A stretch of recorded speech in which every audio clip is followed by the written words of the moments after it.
What's up guys? We're back again with a new Dark Goblin spam deck to dominate Clash Royale. After the Phoenix and Monk got nerfed, they're still some of the best cards in the game. But if you overwhelm them with spam, there's nothing that they can do to stop you. There's still a ton of people skilllessly plopping down Electro Giants and Elixir Golems directly at the river, while you delete all their supporting cards with your high damage of Dark Goblin, Goblin Gang, and Skeleton Army. Because you have so many bait cards in the deck, you're able to collect a ton of souls with your Skeleton King. If you're not playing Skeleton King and you're running Cannon Cart, make sure to swap out the Skeleton Army for a Log or a Snowball. Because you don't have Skeleton King in your deck, you don't need to collect all the souls from the Skeleton Army anymore. So it will be better for you to have that extra safety with another small spell. Let's go jump straight to some games with the new best Mortar deck and assert dominance. Subscribe to the channel to stay connected for all the daily videos. Thanks to everyone that's using creator code SirTag to support the channel. A huge thanks to today's video sponsor, King of Avalon. I found out my brother and a couple of my other friends were playing King of Avalon, and we competed to see how many stages we could complete and how fast we could do it. Winning was unbelievably satisfying. Out of all the different heroes, you gotta pick the right one for the situation and make sure that you summon your dragon to hold off against the Unmelted. And you have to know what to do with your troops and your positioning. Choose from bowmen, spearmen, swordsmen, and cavalry. You have to be flexible with your troops and your positioning because enemies are going to be coming from all sides. As the game goes on and the difficulty gets harder, there's going to be elite enemies coming in waves, but using the right hero skills can clean them up quickly. And you gotta love summoning the dragon because that thing can turn the tide of the battle in seconds. King of Avalon's artwork and tower defense gameplay is absolutely unmatched. Download the game today using my link in the description of the video or in the pinned comment. So first things first, I'm just going to go for the Goblin Gang and see what's happening. Definitely want to get a lot of damage at the start if possible. And if you're going to have Battle Healer, you're already showcasing that you're going to have Elixir Golems. So one of the most toxic decks on the planet that everyone hates to play against, unless you have Bomb Tower or a deck like mine. So he's immediately going to go in for the Elixir Golem spam. I can go in Mortar, and then I can pull all of his Elixir Golem to the other side and isolate it from the Battle Healer. If you guys haven't done that before, it's incredibly important to do. If you make sure that their Battle Healer isn't able to heal up the Elixir Golem blobs, you're able to dissect their push and finish it off very nicely and easily. So I'm going to go for bats here as well with my miner just because I want to captivate all of his attention and force out even more Elixir. And then the best part about this deck is I'm able to just spam Elixir on every single side, every single angle until our opponent's defenses flop and fail. And as you guys can see, he has no Elixir left over. We're even able to go in for a miner here to guarantee that we're going to take tower and the Dark Goblin doesn't die. And that's why I like this deck so much. Tons of dirty decks on ladder will be spamming Elixir Golems, Elite Barbarians, and because you have Skeleton Army and Goblin Gang and Skeleton King, you're going to have an ample amount of answers. This guy's going to go for another Elixir Golem. If I can defend this, I will guarantee the win. I am down an insane amount of Elixir though, so this one's going to be a little bit more scary than the last defense. So I'm going to go in for our Mortar, and then we'll see what he decides to do. I think he's probably going to go in for an Electro Dragon or something to try to snipe that. It does pull the Elixir Golem that far, so that is always nice. I'm going to go in for a Skeleton Army. As I said before, pretty important to do that. If he doesn't go in for arrows or a zap immediately, you're able to just ransack their entire offense. And then after they go in for their first zap or arrows, you go in for your Goblin Gang immediately, and then you're able to finish everything else off. So the Phoenix might even activate 3 Crown. Come on, activate the King Tower. Activate the King Tower. Let's go. Come to Poppy. Give me that damage. So as you guys can see, that defense was absolutely delicious. And with a minute left over, there is no way for this man to maneuver his way to a win. A few inches later. But he's going to keep trying. This guy's a wild child. He's just going to keep spamming. Oh, he has zap and arrows. Wait, this is going to be a bit more sketchy than it was before. But I still think I can get absurd fireball value. So we're going to kill those blobs as quickly as I can so then I can get the elixir a little bit faster. And then I'm going to go in for my bats immediately on top of the Electro Dragon. Then I can go for a Skeleton Army to finish everything else off. Notice where my Dark Goblin was tucked in a little nook and cranny. So then if he had decided to go for arrows, he would have activated King Tower. But since he had already activated King Tower, it didn't matter. As you guys can see, the defenses with this deck are rock solid against Elixir Golem every single time. And then they get rocked. Might be able to even take a second tower here or 3 crown him depending on what's happening.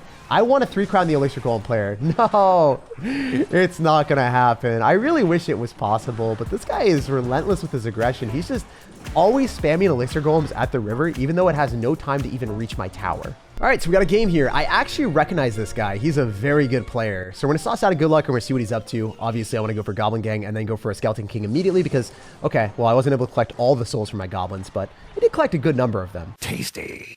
He's going to eat the damage, and then he's going to go in for a Elixir Collector in the back. Wait, is this going to be my favorite 3 Musketeer deck in Clash Royale? There's no way that that's going to be the case, right? That would be too fun. I want to go in for a Dark Goblin on the left-hand side and then go and click the Skeleton King ability as soon as my stuff dies. It is my favorite deck. Let's go. It's going to be a fun game.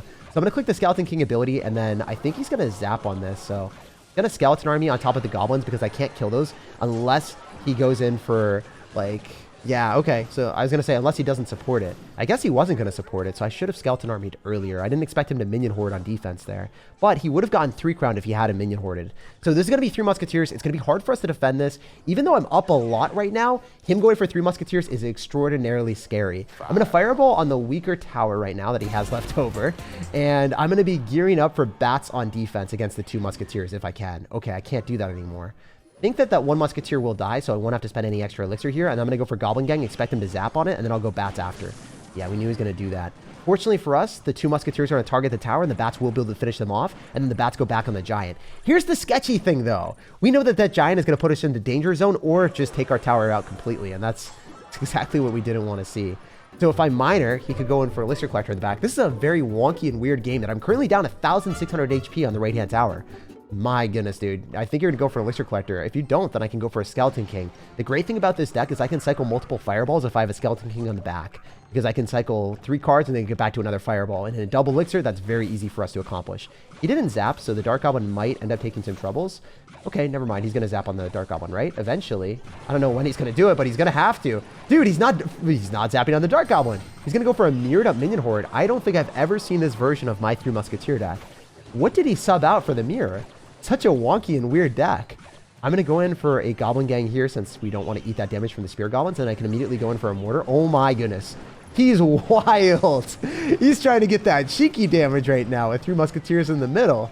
It didn't necessarily work out for him, but now we don't end up having our Mortar in cycle for him to potentially go in for a Giant. So that, I guess, is a little bit scary for us. I'm going to go in for the Skeleton King ability because the Spear Goblins want to have a little bit more tankage. We don't want to have those Spear Goblins immediately get destroyed by the minions. I think he's going to do it again. So whenever that happens, I'm not super scared because I should be able to kill the rest of his spam. I'm going to Fireball here, and then I'm going to go in for a Skeleton Army after. Does he not have Zap in the deck? No, he does have Zap in the deck. I don't know what I was thinking that he didn't have that card. Anyway, GG, well played, and peace out. Very good player. So I'm surprised that we won that one. This guy is a little bit better than me for sure. As you guys can see by just looking at his profile, he had a legacy best of 200 in the world at over 8,200 trophies. Ridiculously crazy game, and I'm super happy to win that one. All right, let's get it. So first things first, we want to go for the Goblin Gang or maybe going for a Miner, and we don't have either of those in our hand. So it's a little bit risky going for a Mortar if he's going to have Electro Giant because I wouldn't have any way of killing the Electro Giant in cycle. Fortunately for us, he's going to go for a Phoenix and a Dark.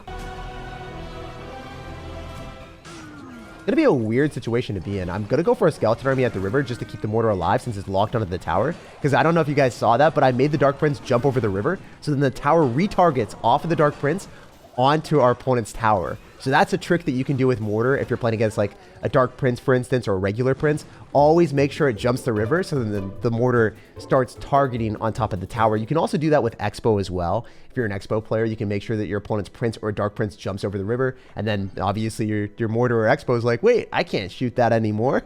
And then you just get a lot of damage. It's really satisfying. I'm going to go in for a Miner here because I don't think he's going to have Tornado. There's a chance he does. Oh! Well, he didn't have Tornado, guys. I mean, I was right. I was completely calculated right there. I'm going to Fireball so then we can have the Mortar lock onto the tower immediately. Wait, this is going so well. He's going to have to go for the bird again. And I can go in for bats and go for Goblin Gang and definitely kill the bird. So with the Mortar continuously locking onto the tower, he has to overspend to defend. And if he overspends to defend, maybe we can go for a Skeleton King afterward. Oh, that was a bad Skeleton King. It's not going to kill the Phoenix. It's not going to kill the bird. All right, so didn't play that as well as I meant to, but it is what it is. The bird does die on our side of the map, so then it's going to die to our tower. It's not going to have to worry about anything else. Good stuff. All right, unfortunately, he wasn't able to get like a Miner or a Goblin Drill or some weird win condition in front of that because even when it gets respawned, it does so much damage at 1 HP if your opponent has anything tanking for it. All right, I can go for a Mortar and I can go for a Skeleton Army and make him go in for a Cannon and then make a prediction on that. I think that's going to be our best bet because last time he went in for a Phoenix afterward and that's not going to work out very well for him. So he's going to have to go Dark Prince. So I'm going to go for a Skeleton King and make a prediction. Oh, he had Electro Giant. Wow, I was a very risky individual with my aggressive Mortars. But maybe it's going to work out anyway. Everyone is still running this Phoenix Mortar spam deck. And I mean, I chose to run it with bats and it's going so much better for me. I think it's just a little bit faster cycle. So maybe this might be slightly better if you are wanting to run it with bats, just to keep up the pacing and then make more predictions on your opponent and make them a bit more furious because they haven't seen this version in a while. Wait, I can go in for a miner and go in for a Dark Goblin on the other side, and this Dark Goblin will definitely kill the Electro Giant, so if he has to go for a Tornado or he has to drop something on it, I can get a Mortar down in the last second so the Electro Giant still doesn't do tower damage. Wait, will he not do any ounce of tower damage to my tower? Oh, I asked and I received. He did a lot with that lightning. It's going to be okay, though. I can just go in for like a Dark Prince counter with a Goblin Gang up high and then say hello to a beautiful defense. Miner in the inside corner because he can't use Tornado to finish it off, and then we walk away with a win with Fireball. So as you guys saw, it's pretty fun to make predictions and finishing off your opponent's cannons with fireballs immediately so your Mortar can lock onto the tower, making sure that their Dark Prince jumps over the river so then the Mortar retargets on the tower. There's a lot of outplay potential that you can do with this stack. All right, we got a game against the German Maestro. I've played against him before. He is a top ladder player, so we have to focus up if we want to win this one. I'm going to go for good luck, and we'll go for the Skeleton King in the back. What are you going to do, my sir? Obviously, if you decide to spam into a Skeleton Army, you'll give me the best positive elixir trade ever. Last time I played against this guy, I'm pretty sure he was running Phoenix Cycle. Maybe he switched it up in like the last 7 days that I've played him, but I don't know. Maybe he's one with the Phoenix Cycle and only one with the Phoenix Cycle. If he tornadoes me, I'm going to be a sad sir.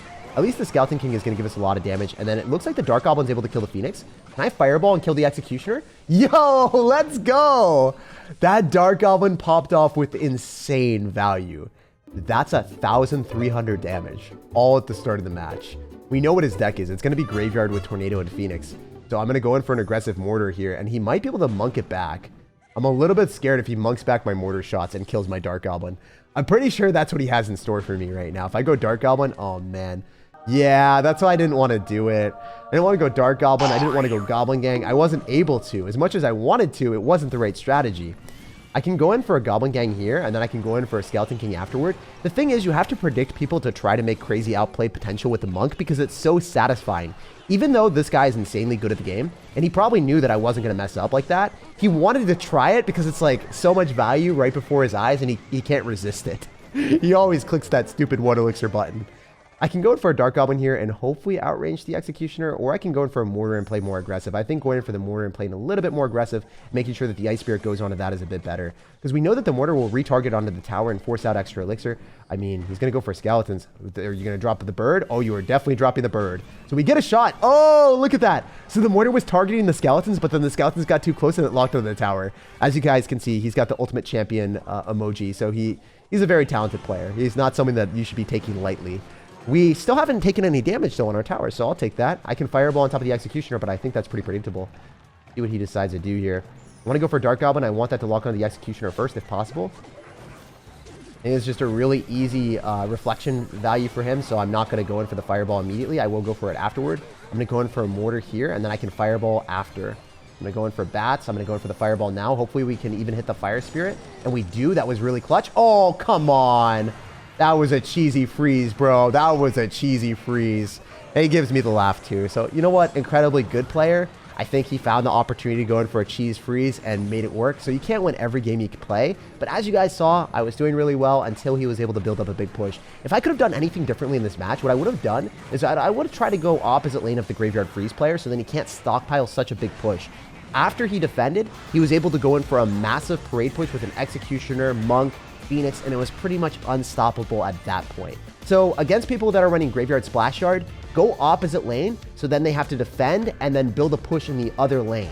And if their defensive units are separated from the lane where they want to get all their damage, you're probably going to be able to have a much better shot to win. As you guys can see, that guy was insanely good at the game with a legacy best of 190 in the world at over 8,000 trophies. There's no shame in losing against a really good player and learning a lot in the process. All right, we got a game against Lucas. So this guy is probably going to be a good player, so let's focus up and try our hardest. Whenever we see Fire Spirit, I'm immediately expecting it to be an Earthquake Hog Rider or Earthquake with Royal Hog's deck.